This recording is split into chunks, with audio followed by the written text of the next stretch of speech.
আসসালামু আলাইকুম। বাদেহা 24 সংবাদে আপনাদের স্বাগত। সংবাদের পুরোটাই আপনাদের সাথে রয়েছে আমি সৈয়দা ইনান ইয়াসমিন। আমাদের বাংলা প্রতিনিধি মাসুদ খানের তথ্য ও ছবি নিয়ে রিপোর্ট। শত বছরের বৃদ্ধ মা আর স্ত্রী সন্তানদের মুখে টমেটো খাবার জোগানোর জন্য বাঘকুমিরের মুখের কাছ থেকে হরিণের খাবার সংগ্রহ করে চলছে লালু মিয়ার সংসার। দীর্ঘ 20 বছর যাবৎ জীবনের ঝুঁকি নিয়ে সুন্দরবনে আসা দেশ বিদেশি পর্যটকদের বিনোদনের খোরাক জোগাড় করে আসছে লালু মিয়া। মাত্র 5 টাকার এক মুঠো চর্ষা দিয়ে সুন্দরবনে হরিণের দলকে হাতির নাগালে আনতে সক্ষম হচ্ছে পর্যটকরা। বনের মায়াবী হরিণের কাছ থেকে কেউ সেলফি, আবার কেউ ভিডিও পোস্ট দিচ্ছেন সামাজিক যোগাযোগ মাধ্যমে। হরিণের পছন্দের খাবার সংগ্রহ করার ঝুঁকি হলেও যা দিয়ে লালু মিয়ার চলে সংসার, আর পর্যটকদের কাছ থেকে বন বিভাগ পাচ্ছে রাজস্ব। হরিণের খাবার মাত্র 5 টাকা, 1 মুঠি 5 আর 5 মুঠি 20 টাকা।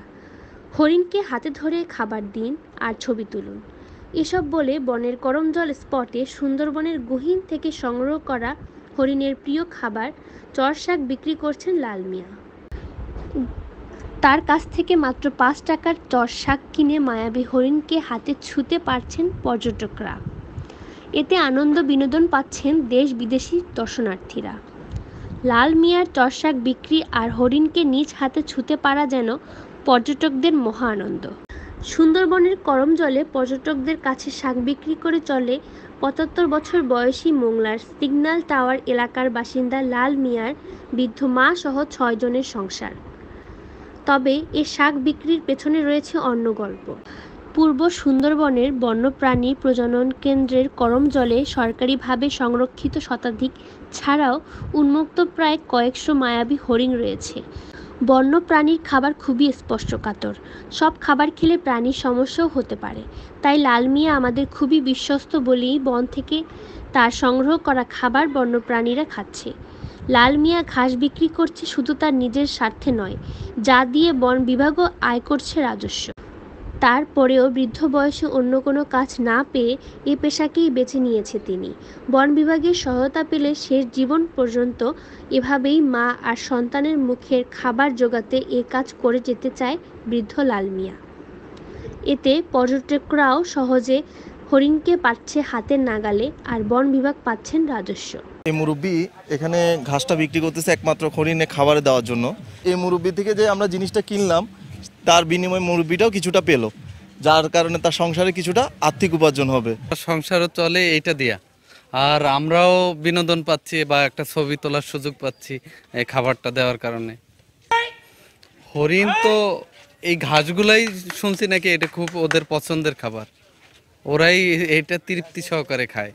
না, আসলে আমরা তো পর্যটক, আমরা তো আসি এখানে ঘুরতে বা হরিণের সাথে নিয়ে একটু ছবি তুলবো, একটু ভালো লাগে কাছে নিয়ে ছবি তুলতে, কিন্তু আমরা পাশাপাশি এখানে তো আসলে খাবার নিয়ে আসতে পারি না। তো মুরব্বি দেখলাম এখানে খাবার বিক্রি করতেছে, আমরা ওনার থেকে কিনলাম, হরিণকে খাওয়াইলাম, আমাদেরও ভালো লাগলো। আবার পাশাপাশি দুইটাই হলো যে মুরব্বির হয়তো সংসারটা রুটি রোজগারের একটা বিষয় এখানে আছে এবং আমাদেরও বিনোদনটা হলো।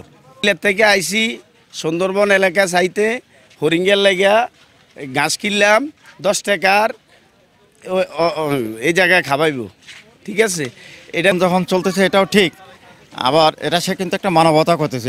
এই যে পশুর জন্য, এই অবলা পশুর জন্য বিভিন্ন মাধ্যমে, মানুষের মাধ্যমে, পর্যটকদের মাধ্যমে বা যারা এখানে ভ্রমণে আসে এদের মাধ্যমে সেই যে খাদ্য সরবরাহটা করতেছে, এর সেও একজন অংশীদার, এই ভাগের সেও একজন সৌভাগ্যবান। আমার মোহাম্মদ লাল মিয়া আমার নাম, আমার বাবার নাম মোহাম্মদ হাতেম আলী মির্জা, বাড়ি বরিশাল। মা তো বলে যে বাবারে তুই এখন বুড়ো হয়ে গেছো, এখন তুই জঙ্গলে যে ঘাস কাটিয়া এই বিক্রি করো, তুই এখন করিস না। আমারে বলে যে তুই করিস না।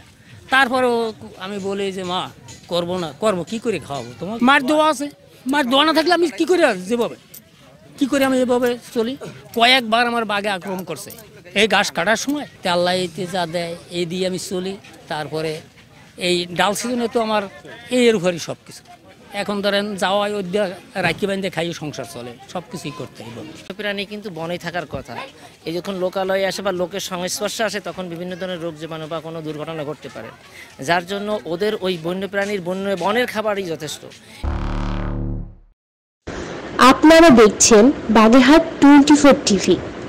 সব খবর পেতে আমাদের সাথে যুক্ত থাকুন। সাবস্ক্রাইব করে আপনার প্রিয় পছন্দের চ্যানেলটির সাথে থাকুন।